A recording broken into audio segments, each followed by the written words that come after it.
Euh, ouais, du coup, je suis pas un expert de l'AI safety, c'est quand même important de préciser, ni en prospective politique. Euh, bon, j'ai fait des études de sciences politiques, je me suis spécialisé dans la cause animale.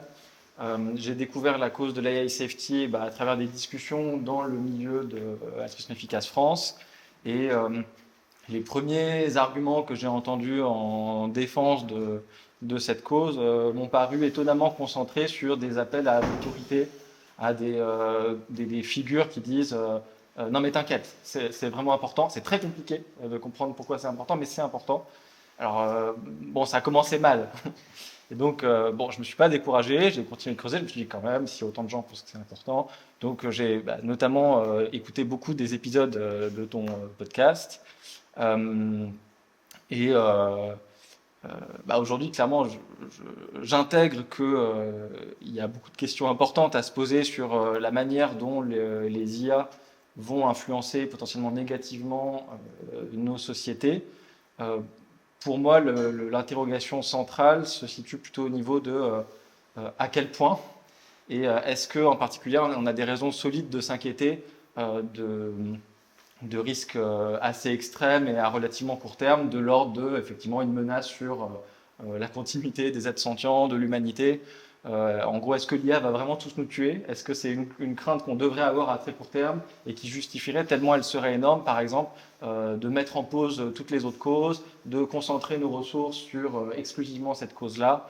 Voilà, c'est sur ce genre de débat que là, je suis curieux d'avoir un peu plus d'arguments que ce que j'ai entendu jusqu'ici. Mais en vrai, c'est même pas sûr que ce soit exactement ça que tu défends. Donc déjà, peut-être qu'il faut qu'on prenne le temps de préciser quel est Bah, le niveau d'inquiétude qui paraît pertinent à avoir sur, sur ce risque. ouais. Du coup, je peux donner un tout petit peu d'éléments de contexte également. Euh, Moi, jusqu'à grosso modo novembre 2023, je parlais de plus ou moins tous les sujets dont j'avais envie de parler sur mon podcast. Et même bien avant ça, je faisais aussi des vidéos, facecam, etc., où je parlais de souffrance animale, de réchauffement climatique. J'ai traité vraiment beaucoup, beaucoup de sujets. Et en novembre 2023, j'ai décidé de me concentrer exclusivement sur la sécurité de l'IA, parce que ça me paraissait être l'aspect le plus important. Je pense que c'est vraiment à ce moment-là que j'avais déjà conscience des risques avant. C'est à ce moment-là que j'ai vraiment pris conscience de l'ampleur et de l'urgence de ces risques et que je me suis dit qu'il fallait vraiment faire quelque chose à ce niveau-là.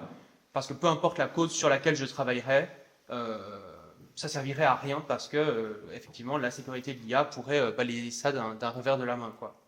Donc moi c'est clairement ce genre de considération qui, d'un point de vue personnel, m'ont amené à repenser complètement ma carrière. Du coup, on peut commencer par une petite introduction de pourquoi est-ce que moi et beaucoup d'autres pensent qu'il y a un gros problème d'un point de vue de la sécurité de l'intelligence artificielle. L'essentiel à comprendre, c'est qu'on fabrique des systèmes de plus en plus puissants qu'on ne comprend pas et qu'on ne contrôle pas. Pourquoi est-ce qu'on fabrique des systèmes de plus en plus puissants? On peut le voir de plusieurs manières. D'un point de vue déjà de l'argent qui est investi pour fabriquer ces systèmes. Là, en début d'année 2025, il y a eu le projet Stargate qui a été annoncé aux États-Unis.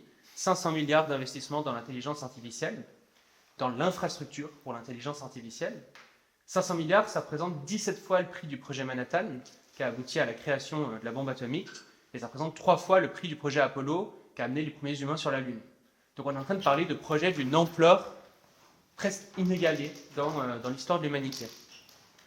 Euh, Ça, c'est aux États-Unis, mais en France, par exemple, Emmanuel Macron a répondu à ces 500 milliards en annonçant 109 milliards d'investissements de son côté, et plein d'autres pays investissent également vraiment massivement des sommes extrêmement élevées dans l'intelligence artificielle.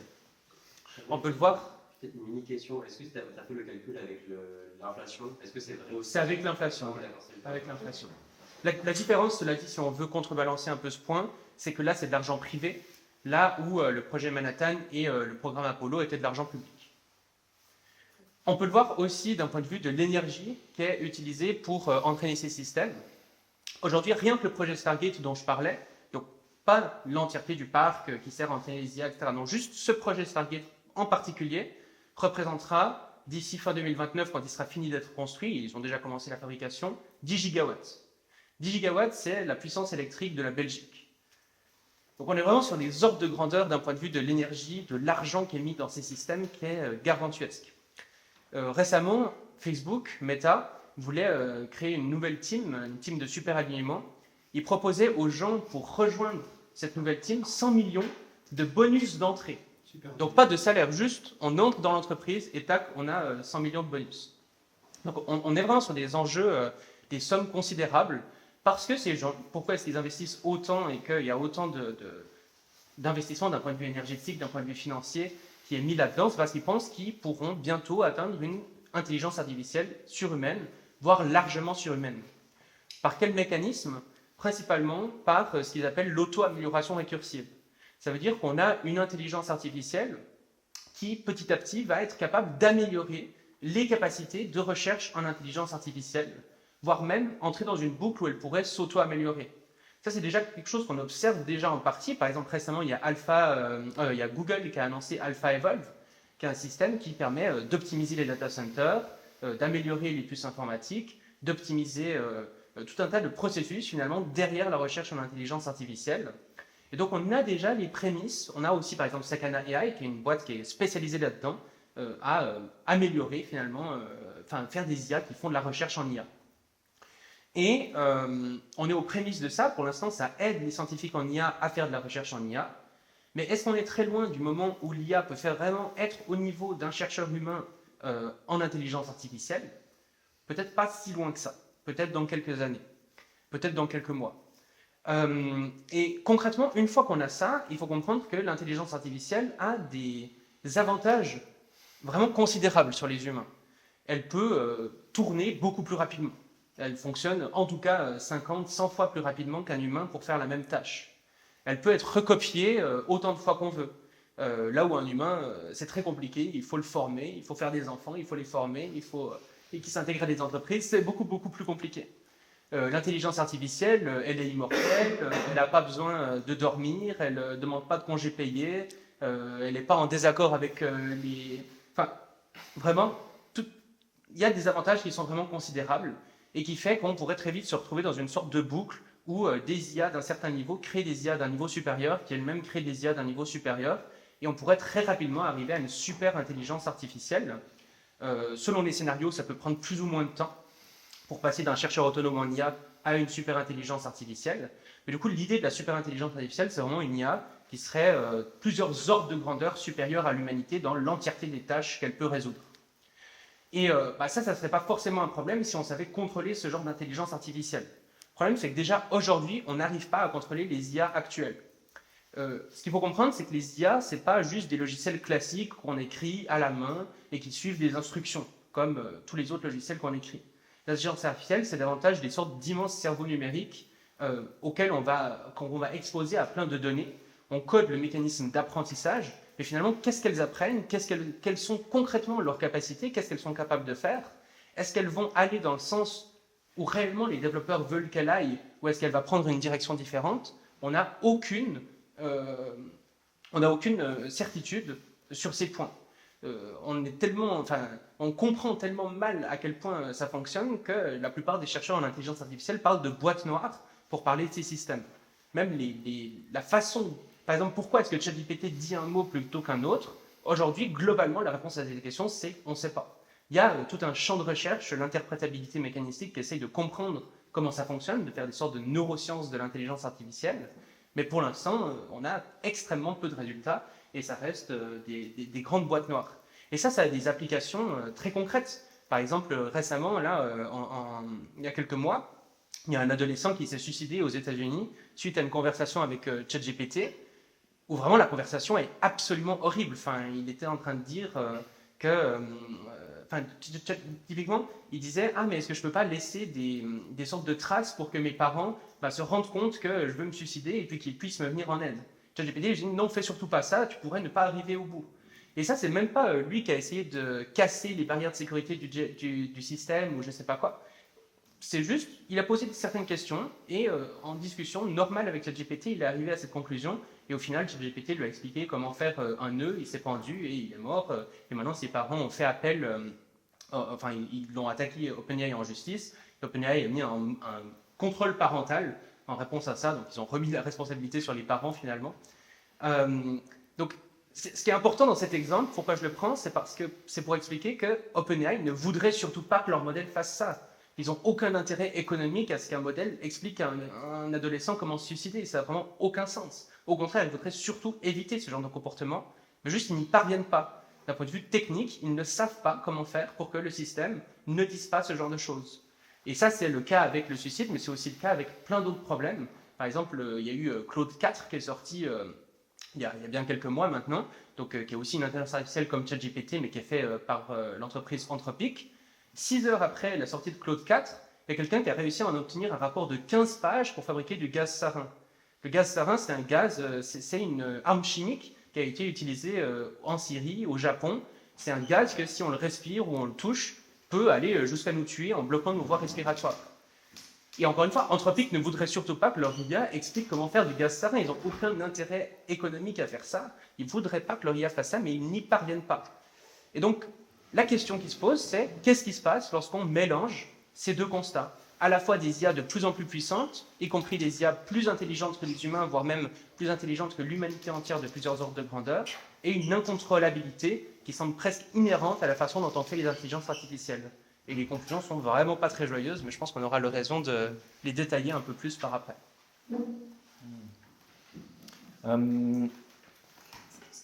Bon, à ce stade, bon, ça c'est une partie de l'argumentaire dont je suis assez familier déjà. Ce qui m'intéresserait de creuser un peu plus spécifiquement, c'est précisément comment on passe de ce constat-là à l'idée que les IA risqueraient de prendre le contrôle du fonctionnement des sociétés humaines et par exemple nous exploiter ou nous exterminer. C'est un peu l'étape d'après qui a avancé comme source d'inquiétude qui légitime de rebasculer complètement les priorités. Parce que juste à ce stade-là, bon, déjà d'une part, les LLM ne sont pas complètement en roue libre non plus. OpenAI arrive quand même à poser des limites, et la plupart du temps sur des prompts simples, dis-moi comment faire une bombe, ils refusent de le faire. C'est quand même, c'est plutôt des chercheurs qui sont particulièrement astucieux qui arrivent à justement obtenir ce genre de rapport. Et précisément des profils qui sont peut-être même déjà capables de trouver comment faire du gaz sarin sans utiliser une IA en réalité. Donc je ne sais pas si à ce stade on peut vraiment dire que ça change grand-chose à la situation. Une remarque en passant sur cet exemple du gaz sarin, il faudrait voir aussi dans quelle mesure est-ce que c'est vraiment l'information qui est le truc le plus important pour arriver au résultat dont on a très peur, qui est que le gaz sarin soit concrètement utilisé. Parce que je ne serais pas surpris typiquement que, certes, il faut savoir comment le faire, mais il faut se procurer les matières premières, il faut mettre en œuvre le processus de transformation, etc. Et à toutes ces étapes-là, tu peux avoir plein de barrières qui ont été pensées par les États pour empêcher les gens de produire ce genre de produits dangereux. Ouais. Pour répondre à la question de comment est-ce qu'on passe de ce constat-là à une extinction de l'humanité, voire de tous les êtres sentients, je pense que il y a 3 éléments principaux qui font penser qu'on pourrait passer, qu'une super-intelligence artificielle, si elle advenait, pourrait mener à l'extinction. La première, c'est que peu importe l'objectif qu'elle a, si elle suit cet objectif, les humains pourraient être des sortes de dégâts collatéraux. De la même manière qu'aujourd'hui, quand on fait des routes ou des usines, on ne se pose pas tellement la question de est-ce qu'il y a une fourmilière en dessous ou pas, est-ce qu'on va endommager la vie des fourmis. Juste, on a une route ou une usine à faire, on l'a fait, et il se trouve qu'il y a des fourmis qui meurent. De ce point de vue-là, peu importe le but de l'IA, on pourrait être des dégâts collatéraux. Un autre élément, c'est que il y a tout le paradigme qu'on appelle la convergence instrumentale. C'est-à-dire que peu importe l'objectif, plus ou moins peu importe l'objectif qu'a l'intelligence artificielle, il y a des objectifs instrumentaux, des objectifs intermédiaires pour atteindre l'objectif final qui, eux, posent problème. On pense par exemple à la préservation de cet objectif. C'est-à-dire qu'elle va essayer de faire en sorte que les humains ne puissent pas changer l'objectif initial qu'elle a. Parce que si les humains changent cet objectif, alors elle ne peut plus accomplir l'objectif premier qu'elle a. Et donc on observe déjà aujourd'hui d'ailleurs des comportements de préservation des objectifs premiers. Il y a aussi des comportements d'autopréservation. C'est-à-dire que si tu n'existes plus en tant qu'agent dans le monde, tu n'arrives plus à accomplir l'objectif en particulier. Donc les IA essayent d'empêcher qu'on les débranche, par exemple. Il y a aussi tous les comportements de prise de pouvoir. C'est-à-dire que plus on a accès à d'infrastructures, on a accès à de moyens de communication, on a de pouvoir dans le monde de façon générale, plus ou moins peu importe l'objectif qu'on poursuit, ça sera toujours mieux d'avoir plus de pouvoir pour accomplir cet objectif en particulier. Et une troisième chose qui fait qu'on pourrait arriver à l'extinction, c'est que les humains sont particulièrement problématiques de ce point de vue-là. C'est-à-dire que les humains, si l'IA commence à suivre un objectif qui ne correspond pas aux volontés humaines, les humains vont essayer justement de changer son objectif. Ils ne vont pas juste rester passifs à regarder ce qui se passe et à voir qu'elle va dans un mauvais sens. On va essayer de la débrancher, on va essayer de façon générale de contrecarrer ses plans. Et donc en ça, on devient des sortes d'ennemis du système. Et même si on n'essaye pas d'aller dans cette direction, on représente quand même un grand danger de ce point de vue-là. Si on essaye vraiment d'optimiser, d'aller dans la direction d'un objectif en particulier, les humains sont vraiment, vraiment pas pratiques et pourraient poser beaucoup de problèmes de ce point de vue-là. Donc ça, c'est d'un point de vue purement de pourquoi est-ce que l'IA irait dans cette direction-là. Après, on peut détailler comment ça pourrait se passer d'un point de vue pratique, est-ce que c'est concret ou pas, mais voilà. Et après, sur les autres aspects, je suis d'accord qu'il y a beaucoup d'informations qui est trouvable sur Internet. L'idée, c'est que ça abaisse quand même grandement la barrière à l'entrée.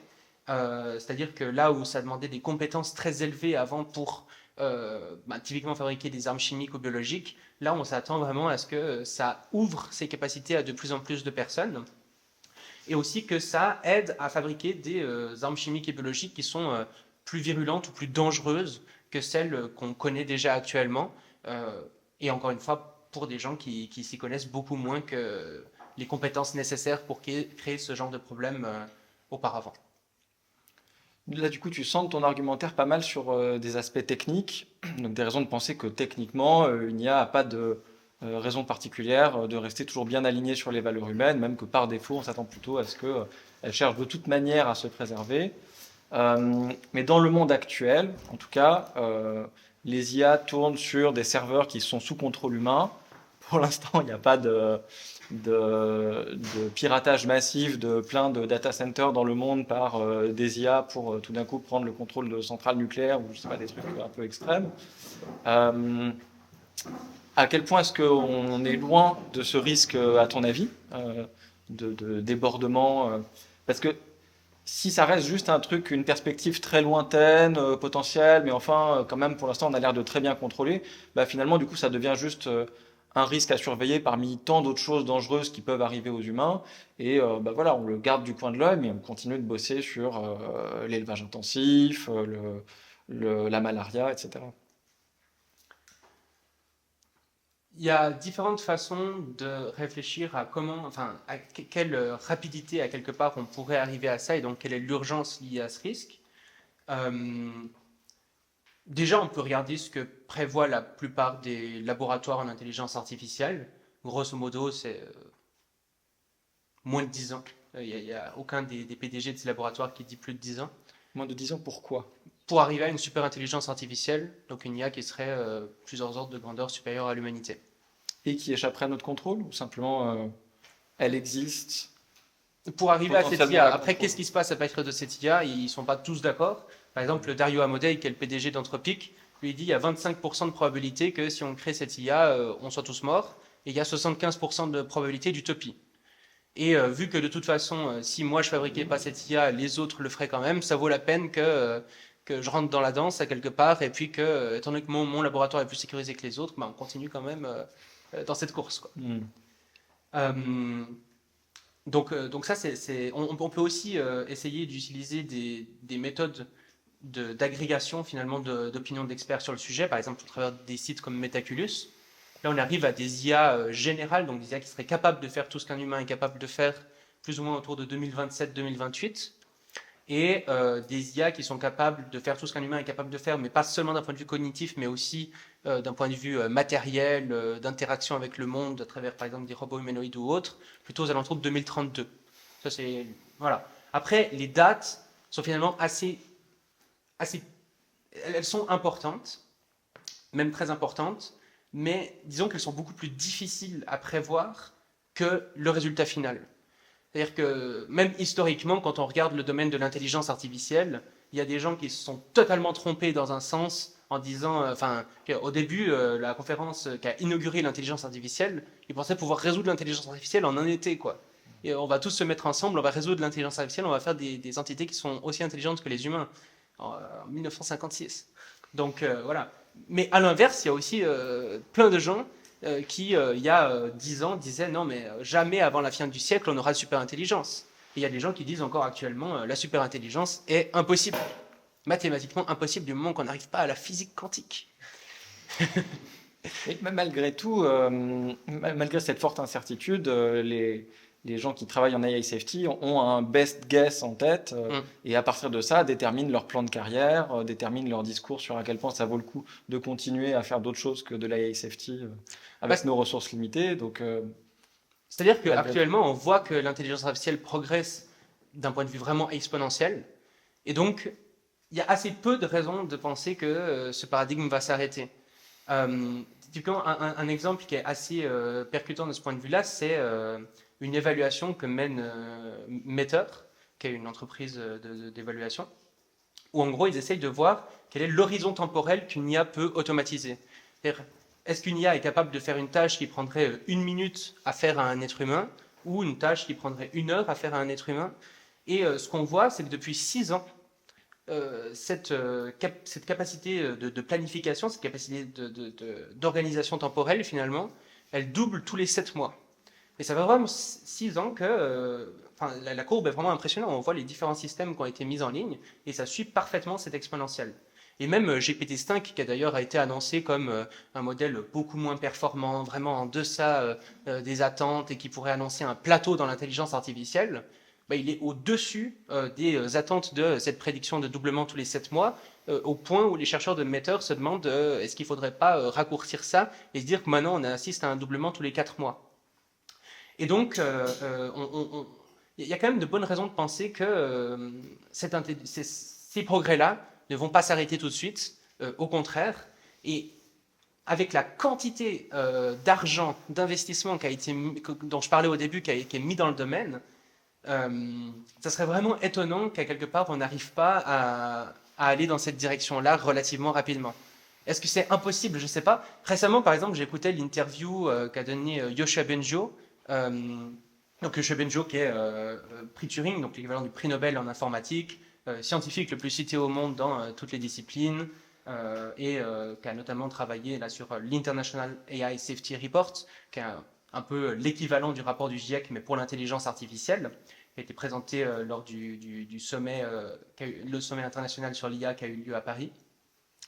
Et Yoshua Bengio, dans cette interview, il disait qu'auparavant, il y a quelques années, il faisait partie des gens qui pensaient que finalement la superintelligence arriverait dans très longtemps, et qu'aujourd'hui, il donne une probabilité de 99% de probabilité qu'elle arrive dans moins de 20 ans.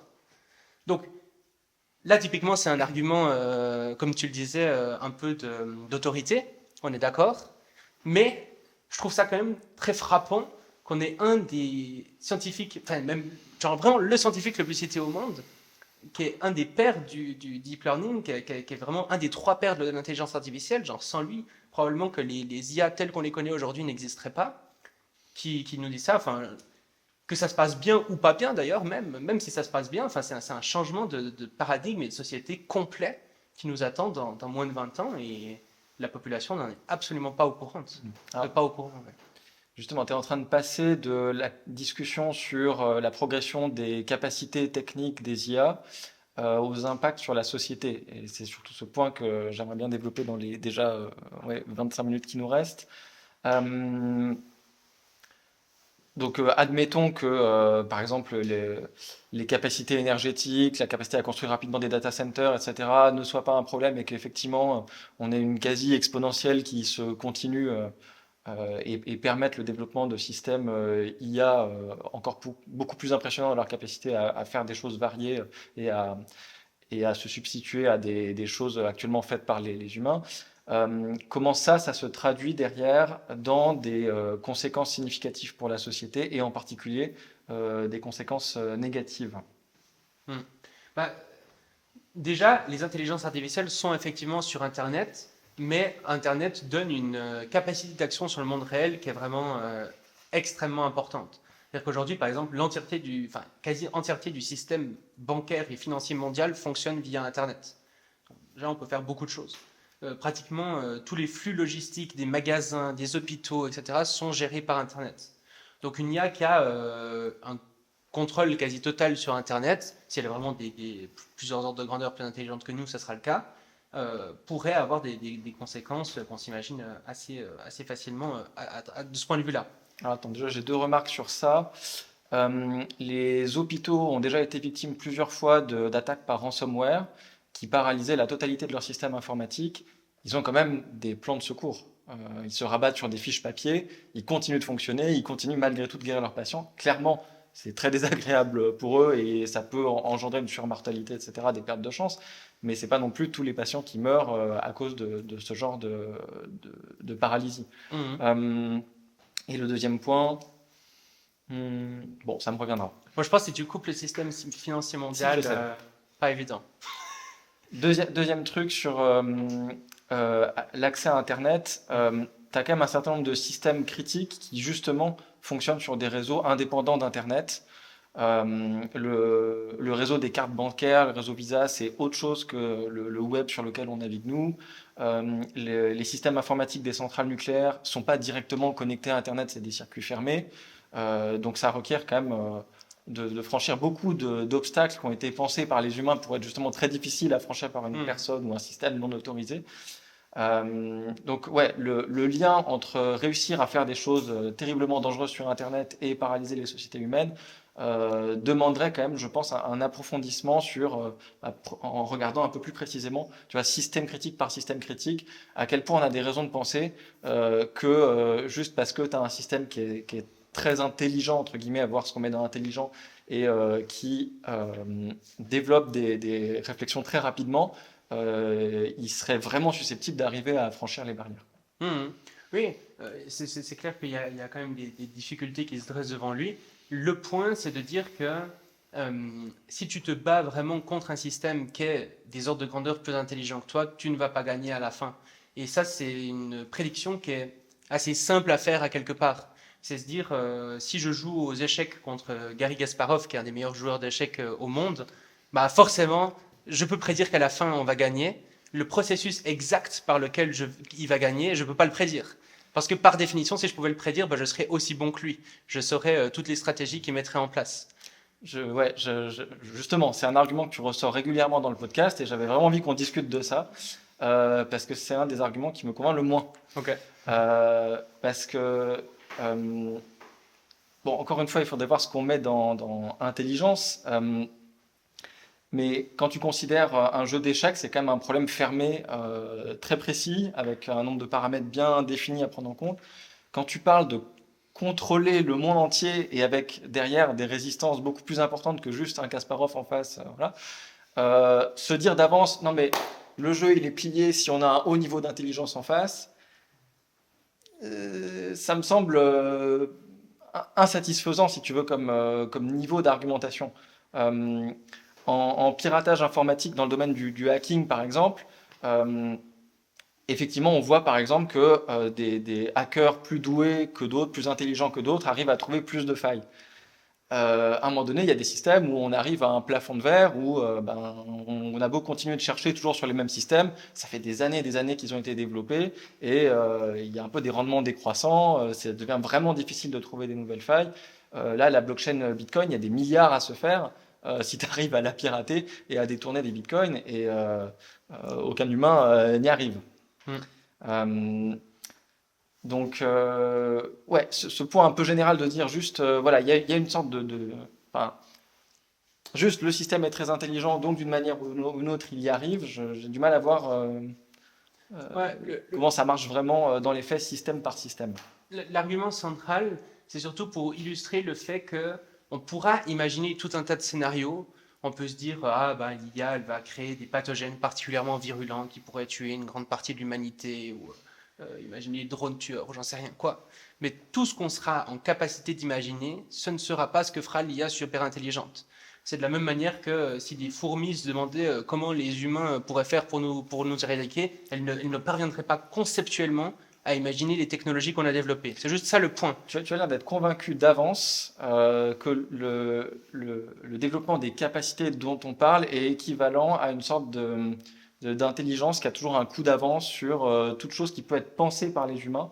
Et là, tu es en train de faire une prédiction qui est quand même assez précise sur les capacités de systèmes futurs qui n'existent pas encore. J'ai l'impression que tu postules toujours qu'elles vont y arriver et que ça relève plus de la conviction que de la démonstration basée sur des éléments empiriques qui permettent de le penser. Bah, si elles sont à un niveau humain ou inférieur à l'humain d'un point de vue juste comprise comme les humains sont capables de faire un certain nombre de tâches, on fait la liste de ces tâches, on se demande où sont les IA sur chacune de ces tâches. Et un système super intelligent, c'est juste un système qui excède tous les humains sur toutes ces tâches de plusieurs ordres de grandeur. Je pense pas qu'il. Enfin, en tout cas, on peut avoir des débats philosophiques sur l'intelligence, mais là, on l'entend simplement comme ça, d'un point de vue très pratique des conséquences, quoi. Les débats philosophiques n'ont que peu d'importance. Et ouais, C'est-à-dire, c'est vraiment pas le cadrage par défaut en sciences politiques. Tu vois, les sociétés humaines se soucient de se préserver et notamment d'agressions simplement d'autres États. Donc elles organisent des armées, des systèmes de défense, elles essayent d'envisager plein de risques potentiels auxquels elles seraient confrontées et de prévoir des parades. Et on ne se dit pas simplement est-ce que l'ennemi risque d'être de plus en plus intelligent. C'est pas juste il y a cette échelle d'intelligence et rien d'autre qu'on considère. Non, on essaie de regarder plus précisément de quoi tel pays est capable de faire en matière d'armes nucléaires, quelle est la portée de leurs missiles, qu'est-ce que tel pays est capable de faire en matière de créer des poisons, des choses, enfin, tu vois. Et donc on rentre dans la discussion un peu plus précis. On accepte de rentrer dans la discussion scénario par scénario. Et moi, ça m'étonne toujours que ça soit un argument considéré comme satisfaisant de juste rester sur cette notion d'intelligence générale, quoi, et de se dire, de toute façon, elle résout tous les problèmes. Il y a un côté un peu magique, tu vois. C'est comme si on disait, il y a Dieu, de toute façon, cherche même pas à comprendre comment il va gagner, juste il va gagner. Ben ouais, c'est pas très satisfaisant. En tout cas, tant qu'il est pas là, c'est vrai que pourquoi je serais convaincu qu'il va vraiment arriver, quoi, ton Dieu. En fait, je peux te dire comment une super IA pourrait tuer l'humanité avec les technologies actuelles. C'est juste qu'on est certain que ça ne sera pas le cas. S'il y a bien une chose qu'on est certaine, c'est que précisément, puisqu'elle sera plus intelligente que nous, elle fera des choses que nous, auxquelles on n'aurait pas pensé. C'est au moins la seule chose dont on peut être certain. Mais si tu veux, on peut développer comment tuer l'humanité avec les technologies actuelles, c'est déjà faisable. Hein. Tu reviens à l'idée que tout se joue dans le niveau d'intelligence. Donc une guerre se gagne parce que l'ennemi est plus intelligent, par exemple.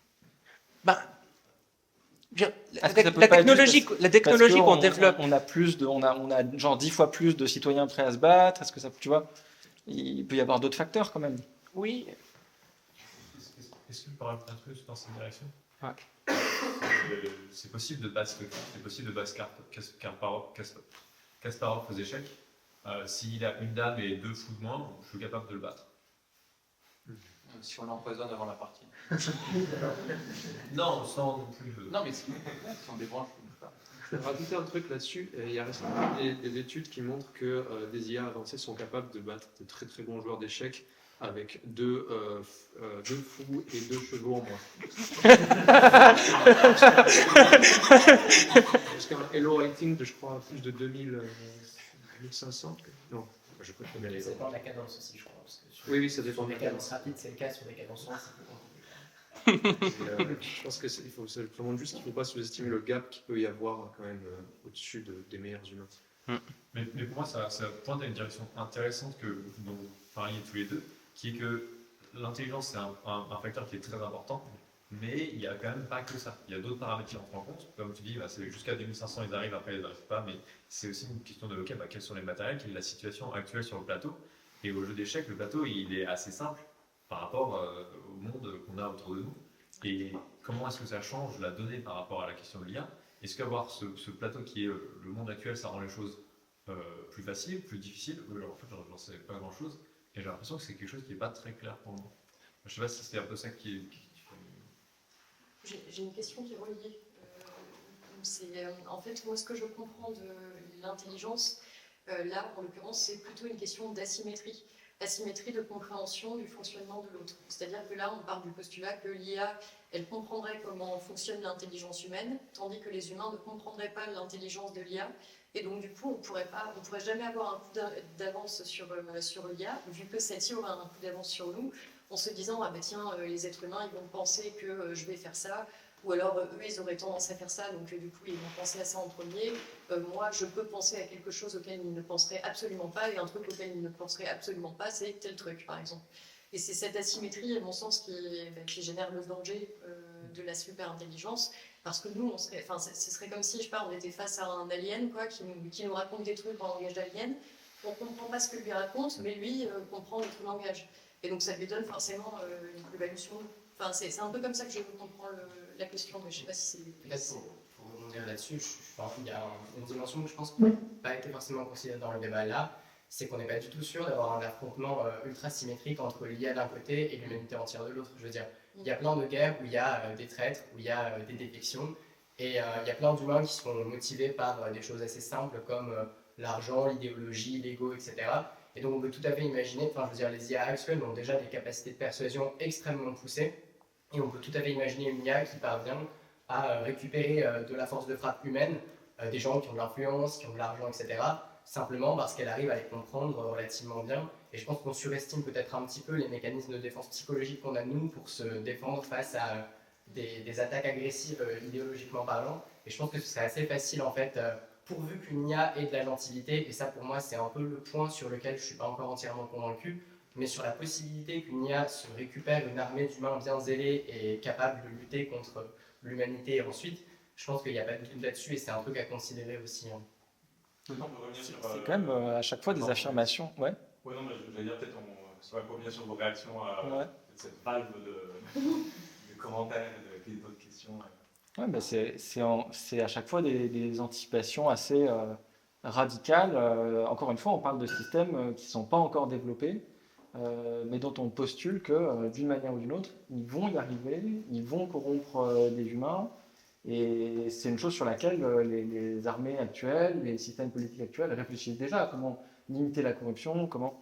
Et donc, on a potentiellement un match très complexe, potentiellement, oui, asymétrique qui s'annonce, mais dire d'emblée, de toute façon, c'est gagné, c'est ça qui me paraît étonnant. Je ne comprends pas que ça soit considéré comme un argument qui devrait emporter la conviction de tout le monde. En tout cas, pour l'instant, ce n'est pas ce qui se passe. Manifestement, l'AI Safety n'arrive pas à lever des financements massifs avec cette idée-là. Ouais. Et le truc qui convainc plus les décideurs d'habitude, de toute façon, c'est de montrer des faiblesses sur des points un peu plus précis, de dire, regardez, sur le fait que des systèmes d'IA puissent corrompre des armées, puissent provoquer des dégâts d'ordre... armes bactériologiques, etc. Voilà, là, peut-être qu'on peut avancer plus concrètement vers une prise de conscience, mais justement, tu refuses de rentrer dans ces hypothèses-là en disant, vu que c'est nous, humains, qui y pensons, on est déjà à côté de la plaque. Alors, j'ai l'impression qu'à partir de là, notre discussion, elle est un peu coincée, quoi. Je peux donner un exemple par rapport à ça, qui du coup, évidemment, sera faux, puisque je ne suis pas une super intelligence, malheureusement. C'est comment est-ce que le cerveau humain encode nos souvenirs. On ne sait pas parfaitement. Une IA super intelligente pourrait résoudre ce genre de problème et encoder peut-être, c'est probablement physiquement possible d'encoder des souvenirs dans les humains. Qu'est-ce qui se passe à partir de là? Mais ça, encore une fois, c'est quelque chose que moi je peux imaginer. Probablement que ça se passera pas du tout comme ça. Et des choses de ce style-là, des découvertes techniques, scientifiques qui pourraient être faites et qui donnerait un avantage considérable à l'intelligence artificielle, existe très certainement sans même que je sois capable de l'imaginer. Un aspect qui me paraissait très important dans ce qui a été dit aussi, c'est finalement la distinction entre intelligence et puissance. Et de ce point de vue-là, je suis d'accord pour dire que pour gagner une bataille, ce qui importe, c'est essentiellement un mélange des deux, mais essentiellement la puissance. Mais l'intelligence permet d'accéder à la puissance d'une certaine manière. C'est-à-dire que lorsque tu arrives à manipuler les humains, lorsque tu arrives à développer des technologies particulièrement performantes, à faire de la recherche scientifique, grâce à l'intelligence, tu obtiens très rapidement une puissance supérieure. Et une dernière chose que je voulais dire, c'est qu'on part du principe que l'intelligence artificielle devra gagner le contrôle par elle-même, devra se battre contre l'humanité qui va lutter. C'est pas du tout ce qui se passe actuellement. Actuellement, on est en train de prendre des systèmes qui sont pas du tout sécurisés, de les implanter un peu partout dans la société. Je veux dire, il y a l'Albanie là récemment qui a nommé comme ministre des marchés publics une intelligence artificielle. Il y a des entreprises en Chine qui commencent à être dirigées par intelligence artificielle. Ce qu'on fait, c'est qu'on est en train de donner le pouvoir aux IA, quoi. Et d'un point Il y a de des vue... humains concrets qui installent cette IA sur une machine, et qui ensuite mettent en œuvre parce qu'ils sont d'accord. Ce que je veux dire, c'est que on le jour on où est la aussi super bien pu dire, intelligence... ce gouvernement a décidé de supprimer ce ministère et de s'appuyer sur tel logiciel boosté à l'IA pour prendre cette décision. C'est un peu une manière marketing aussi de présenter la chose, quand même, de dire l'IA est la ministre. Ouais, ce que je veux dire, c'est on délègue de plus en plus de décisions, y compris des décisions parfois critiques, à des systèmes d'intelligence artificielle. Et qu'il y a une sorte de pression concurrentielle qui amène les sociétés humaines dans cette direction. C'est-à-dire que du moment où tu arriveras à remplacer de plus en plus de métiers par l'intelligence artificielle, les entreprises qui ne remplaceront pas ces métiers par des IA se feront dépasser, concurrencer par les entreprises qui le feront.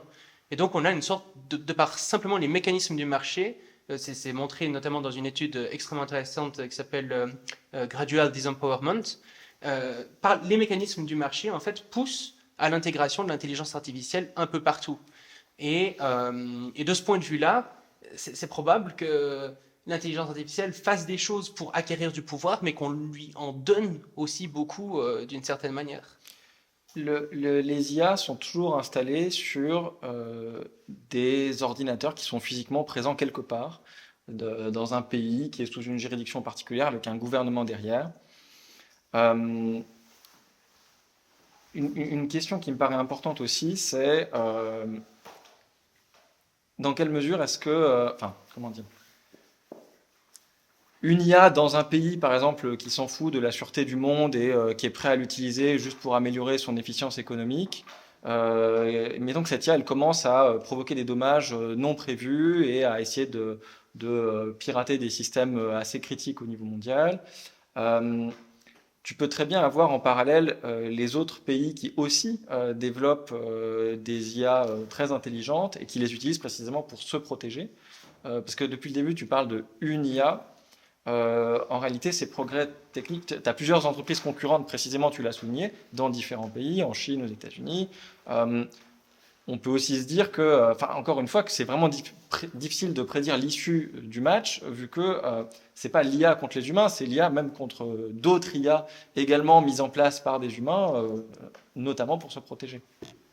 Ouais, je pense que ça dépend beaucoup de la façon dont émerge l'intelligence artificielle super intelligente, parce que si tu penses que c'est un processus qui va être relativement lent, sur plusieurs mois, plusieurs années, c'est ça qu'on entend généralement par lent, c'est qu'il pourrait effectivement y avoir plusieurs IA en concurrence à des niveaux relativement similaires, y compris à des niveaux surhumains.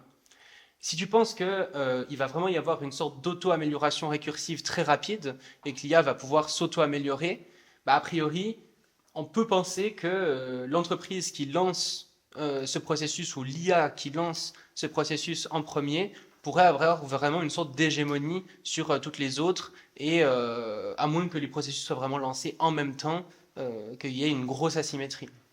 Et un point qui me semblait important aussi, c'est que on peut effectivement envisager la compétition entre l'humain et l'IA comme une sorte de guerre, mais c'est possible que ce qui se passe, ça soit exactement l'inverse, c'est-à-dire qu'on ait des sociétés qui prospèrent énormément, des maladies qui soient soignées, de la croissance économique énorme, et qu'en fait ça fasse partie d'une sorte de plan de l'intelligence artificielle pour précisément s'intégrer partout dans la société.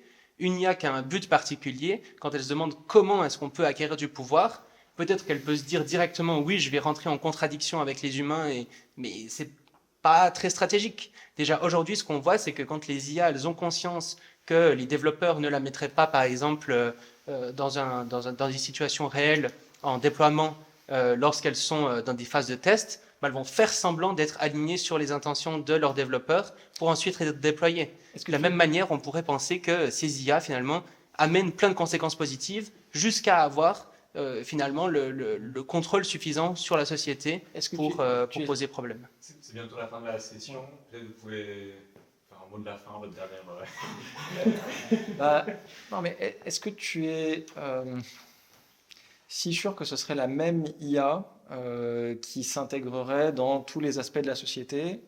Parce que ce qu'on a l'air de voir pour l'instant, en tout cas émerger, c'est des IA spécialisées dans des domaines spécifiques. Donc, par exemple, des IA capables de bien analyser des radiographies, d'autres IA capables de bien jouer aux échecs, enfin, tu vois. Ce qu'on observe aujourd'hui, c'est qu'on est en train justement de basculer un peu de ce point de vue-là, où avant, on avait l'impression que ces IA très polyvalentes qui pouvaient faire plein de tâches étaient très difficiles à obtenir. Aujourd'hui, juste des IA comme ChatGPT sont déjà capables de faire un nombre de tâches vraiment considérable et souvent commencent à dépasser les modèles spécialisés sur un certain nombre de tâches. Par exemple, en météo, récemment, il y a Google qui a annoncé une nouvelle IA de météo qui arrive mieux à prédire la météo alors qu'elle est elle-même à usage général que les IA de météo qui étaient spécialisées sur le domaine auparavant. Il faut que ça soit la même instance qui agit sur tous les systèmes pour qu'elle puisse les utiliser à ses fins machiavéliques. Je pense que tu peux imaginer Là, on parle de super-intelligence comme si c'était un seul système isolé qui avait des intentions particulières. C'est aussi intéressant de penser les sociétés humaines comme étant elles-mêmes des systèmes complexes qui peuvent, par des mécanismes d'incitatifs économiques ou autres, amener à certaines conséquences. Et donc, de ce point de vue-là, tu n'es pas forcément obligé d'avoir une entité particulière qui a des objectifs particuliers, mais davantage des systèmes dynamiques complexes qui amènent à des conclusions problématiques également. On arrête à 55 ou... Les gens qui voulaient faire une micro-intervention, après vous pouvez prendre littéralement 30 secondes chacun pour... mot de la fin. Voilà. Un vrai mot de la fin, pas avec des nouvelles questions comme ça.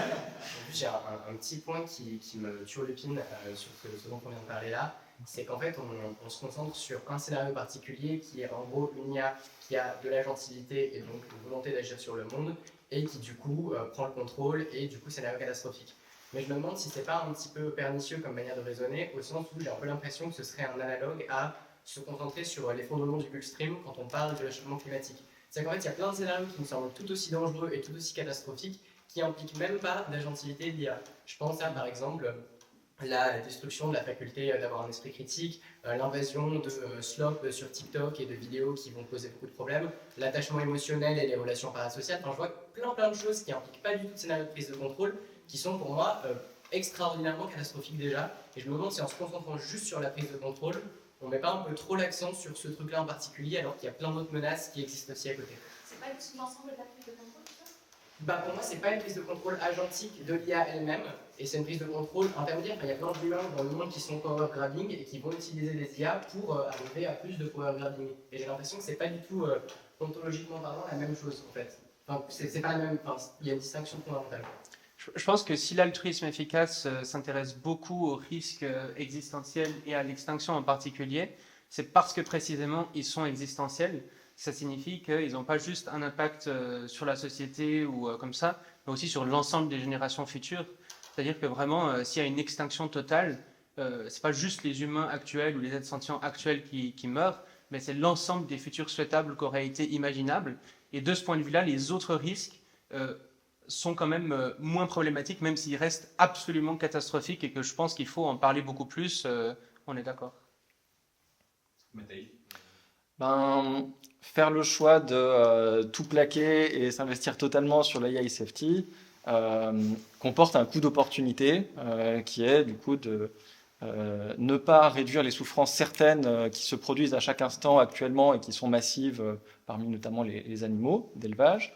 Donc pour moi ça appelle des justifications assez fortes sur la réalité du risque dont on parle, sur son échéance aussi. Et pas seulement une justification sur les aspects techniques, mais aussi sur de quelle manière réellement, on a des raisons solides de penser que ça va affecter la société.